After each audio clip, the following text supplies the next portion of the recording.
Welcome. I'm Brianna. I'm Utsab. I'm Oscar. I'm Chelsea. Yeah. All right, we're the publicity crew. We're going to be interviewing Chelsea on her experience on Men on Boats. Cool. I guess I'll start with the first question. What was your first reaction when you were going to be working on Men on Boats? First reaction was really excited but nervous at the same time. Like, that's how I felt all the way from when I found out I was casted to the first day of rehearsals. Like, just, for the table read. I was nervous the entire time because this is my first production that I'm in at Cal Poly. Oh, nice. So it's a big deal for me. And it sucks that it had to be done virtually versus, on stage. But I'll just appreciate whatever I can get, But I'm still excited, though, nonetheless. And I was the entire time leading up to it. All right. That's amazing. That's awesome that was your first production. And it's definitely hard to do everything virtually. So props to you. Thank you. Yeah, a lot of props to everyone from Men on Boats. I heard it was a lot of work. Yeah, I think especially because we were kind of like, we were like kind of like the test guinea pigs to see how everything is and works. So it was a challenge, but I mean, it wasn't anything that we couldn't overcome for sure. Definitely. All right.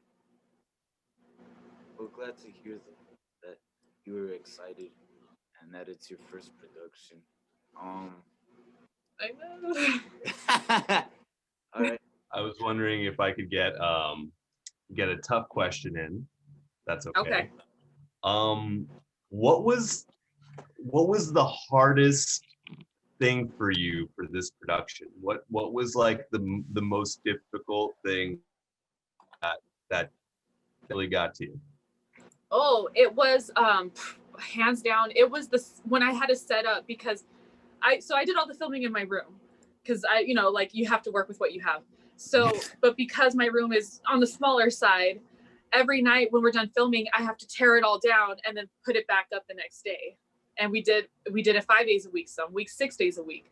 So that was very tedious. But the hardest part of setup was the lighting and how the lighting comes off the green screen. So those were my two biggest problems throughout most of rehearsals and filming. I eventually got it down. Like, it's just kind of, the more you do it, the more you discover little things here and there. Like, oh, if I do this, that shines that way. So it got easier, but it was definitely hard. And then, it's just annoying to have to like tear down an entire workspace that takes you like 30 minutes to set up and then 20 minutes to take down. But I mean, eventually I did it. So I guess it's not that crazy, but it was tedious. Yeah. Yeah. Everything you said, we're going through the same thing as well, so we can relate. I'm sure. I've got spike tape in my living room as we speak. Yeah, my mattress. I had spike tape on my mattress because like all of my ring lights, one ring light was on the ground, but the rest had to be on my bed, and my tripod's on my bed. Everything's on my bed except for one ring light and the green screen. So I had to take off my cover so that I could put tape on my mattress itself and do it that way. Oh, wow! I had to get creative. Yeah, I bet. Yeah, that's tough. Yeah, it was. Yeah. Okay, and with the next question. What are your most memorable moments from the show? Like any heartfelt moments, any moments that stick out, any funny moments, anything like that? There were a lot of funny moments. There's, because we're all men, like we're all playing men and we're playing, like from way back when. There's a scene, I won't give it away, but there's a scene that originally didn't involve cigarettes. And it's me and two other people in the scene, and they play brothers, and they're kind of bagging on my character a lot, making fun of him, being really mean, picking on him. And Nancy, the director, she had like this funny idea. Well, what if like they had cigarettes in their mouths and like they're taunting me with it because I'm complaining about the smoke. And I'm like, that's funny. So I can play into that. And then at one point, one of the two suggested they flick their cigarette back at me. And that's hard to portray because we're not next to each other. Like, I'm not really gonna have a cigarette like hit me that she threw at me. But it was really funny. So she pretended to flick it behind her, and then I like freaked out and got really disgusted. And it was so funny. We were up just the fact that we came up with that idea from nothing. It was so funny. And we were laughing so hard we couldn't catch our breath for like 30 minutes. Wow. I don't know why. And then also, if we ever had to do scenes where we went up close to the camera, like our face was right there, we would be like we couldn't do it. And we had to be serious. And I'm like, I can't do it because we all look funny. We're all like, like I can't hold it, but I did it. But I couldn't do it for the longest time. It was so hard. Oh my gosh, that's so wow. It was. That's cool. Oh wow, that's awesome. Wow. Almost this whole experience we've had, like almost every day in rehearsals, something funny has happened, and it's because of Zoom and because of how we're doing the play. That's what added laughter to it. Like we're trying to pass apples to each other, and like we try to throw one, and then like the person catching it was really delayed. I'm like, what? The apple stayed in the air for like a hot minute. Like, gravity doesn't apply to men on boats. Yeah. Yeah. Zoom is its own thing and something we all had to get used to. Yeah. But luckily we were able to find humor in this challenging situation. Yes, for sure. Yeah. Positive will come out great. Yeah, you got to. You have to. That's the only. You have to. Yeah. That's how you don't go crazy. Yes. So the third question is, what? Actually, Utsav asked that already. Oh. You are just in touch. What was your process in crafting your character? Well, I actually play two characters in the play. So and only like 3 of us play 2 characters. So we had to take, more time to be able to, work on both of them. But for my main one, for Frank Goodman, I had to read through the script quite a few times. And like I focused mostly, I didn't just focus on the scenes that he was only in. I also focused on a couple other scenes where I'm not in it, but other characters are talking about him. So I saw like how the crew felt about my character, what type of personalities my character brings out in them. And so that kind of helped me realize like, okay, so he's a good guy, he's smart, but he doesn't relate to the rest of the crew. Like my character is pretty much like almost not the outcast, but kind of treated like an outcast. But that's something I can relate to. Like I think all of us at some point have felt like an outcast. So I'm like, okay, I can relate to that. I can play into that. And then the fact that my character was British and everyone else is just, American, that was something else too. I'm like, okay, so he's like hoity-toity British. How does that play into it? Well, he thinks he's really classy and he thinks he's kind of above the rest of the men because they're all just like little dwellers. So it was a lot of like self-research and studying and learning how to do an accent and all that. Oh.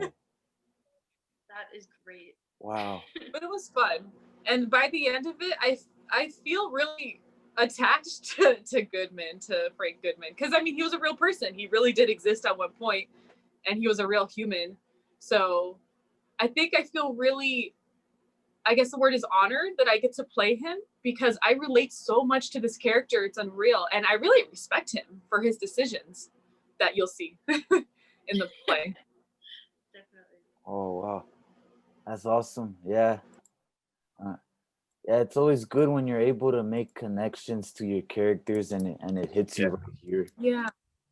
Yeah. So especially because this is my first one, so that felt really special to me. I'm like, oh, I actually care about this person that I don't know. I feel like I do know him a lot. Good. That's like exactly what you need. Yeah. Yeah. Awesome. So for our next question, we were wondering, what was your process for getting off book? Because you know, with this show especially, you guys had a pretty locked in deadline, pretty locked in production schedule. So what was your process of getting off book, but at the same time honoring the characters you're playing in time for your deadlines? I dedicated a lot of time to, studying my lines and thinking, because we didn't work on staging too much for most of the scenes I was in before filming, but I would kind of have an idea of how we were going to do blocking. So I would kind of train myself, like in my own time. I would kind of like teach myself how I want to do something, if that makes sense. Yeah.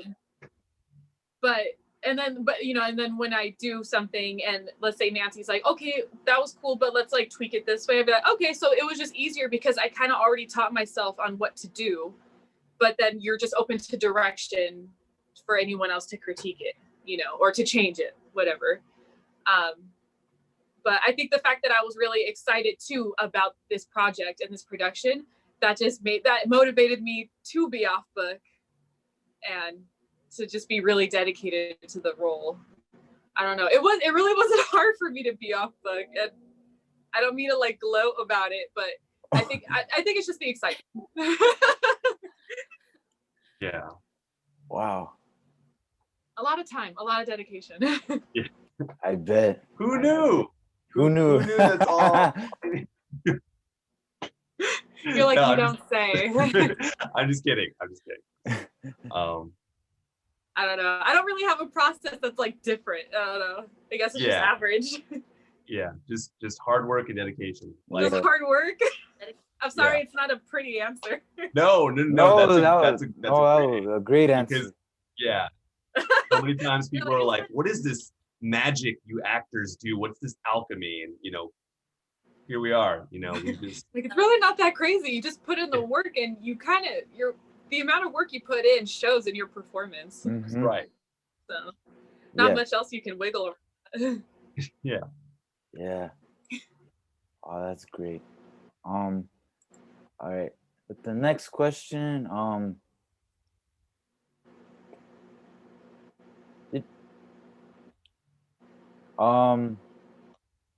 did you do research when it came to preparing your character, like searching up your character's backstory and anything like that?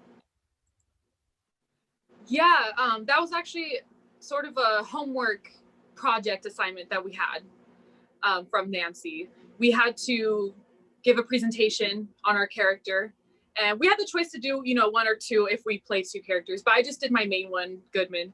But it really sucked because when I did my research, everyone else had tons of information on their character. The only information that exists on Frank Goodman is what he did on the expedition. You can't find a picture of him. Like, you can find a group picture that he's in, but I don't know who he is. And you can't find like where he was born, what year, backstory, family history. You can't find any of that on him. So it kind of made me sad when I was doing this homework assignment, because I'm like, how sad that he was important and he was on this expedition, but he was kind of erased from our history just because we people didn't view him as that important to the story. But I think he is, but we can't really control. We can't control who tells your story, Yeah. Yeah. So that's pretty much all I got to find about him was what we already knew from the play. So that kind of made me sad because, like how I said before, I respect him and everything, and I feel kind of connected to the character and to the person that really existed. So it made me upset that there was no information. I feel like no one cares about Goodman. Well, now I'm like, well, I do. after watching the play, they're gonna care about Goodman. Yeah. They better. Yeah.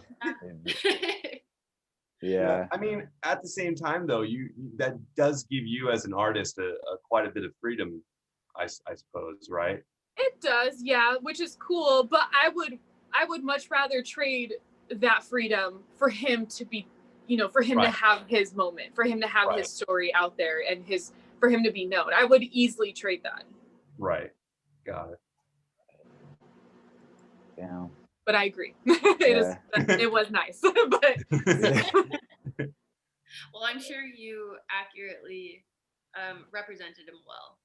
I hope I did right by him. All right. So the next question, are there any ways that you as a cast connected before or after rehearsals, or maybe during, like, outside of rehearsals? Yeah, we actually, all 10 of us, were in a group chat. And it's funny, like we'll message each other all day, sending each other memes that relate to, what's going on or the play or something. And like there was a funny TikTok of a guy falling out of a laundry basket who was trying to ride in it. It was like, oh, us in the boats. And like, something like that, like, funny things. And I follow a couple of them I follow everyone on Instagram, and I follow a couple on TikTok. And so I get to see what they do at home and how they make TikToks. And it's cool because I'm like, oh, I get to see a little bit of your home life because I don't get to see you on campus or anything. So, and we've really connected. And before the show, everyone in the cast, I did not know them personally. Like I've seen them in the department, I know their name, but I don't know them as a person. And now I do. And I'm very lucky to who I was casted with, because the other 9 people are so wonderful. And I feel so blessed that I got to meet them. And now that they are a part of my life, no matter, how big or small it is. But I love all 9 of those women. They're great people. That sounds so, that's amazing. It's because they're amazing. It's because they're amazing, and they're just such great people. And like there were a few times where I had, a bad day during rehearsals, and they could see it all over my face, and they would reach out to me like privately in the chat and be like, are you okay? I'm like, yeah, thank you. And we were always there for each other. And I did it too for a couple people who were, and it was just nice. Like, oh, you're upset? We are all 10 of us, we're gonna fix it, or like, you got this. Let's cry after rehearsal, belt it out. It's gonna be fine. I'm like, okay. Like family, sometimes better than family. Yeah. Yeah. Because we're all going through the same struggle, and we're all annoyed, and we all have to go down a green screen every day, and we're all losing it. But it's nice that we all went crazy together. Right. Yeah. It's like being stuck on a boat together. Yeah. You're in the same boat. Being men together. No. Yeah. Well, that's cool that every one of you were able to make connections with each other, and you had it, and each one of you had everyone's back, and yeah. Yeah. I feel like that doesn't happen too much. Some people just come in, do the job, and they leave. Yeah. But it's nice that we all wanted to connect. Like no one was opposed to it. Yeah. Wow. Yeah. And that's very awesome. That's good. That's good that can still happen over this format. That we don't lose that relationship. Mm-hmm. The bonds everyone made. That's what it's all about. Yeah, that we could feel so close, cities away. Yeah. So yeah, if you haven't gone to see Men on Boats by the time you see this interview, make plans to go see Men on Boats. Yes. Go watch Men on Boats and support your family. Support your family. Support your family. Your support those who care about you in return. Yes.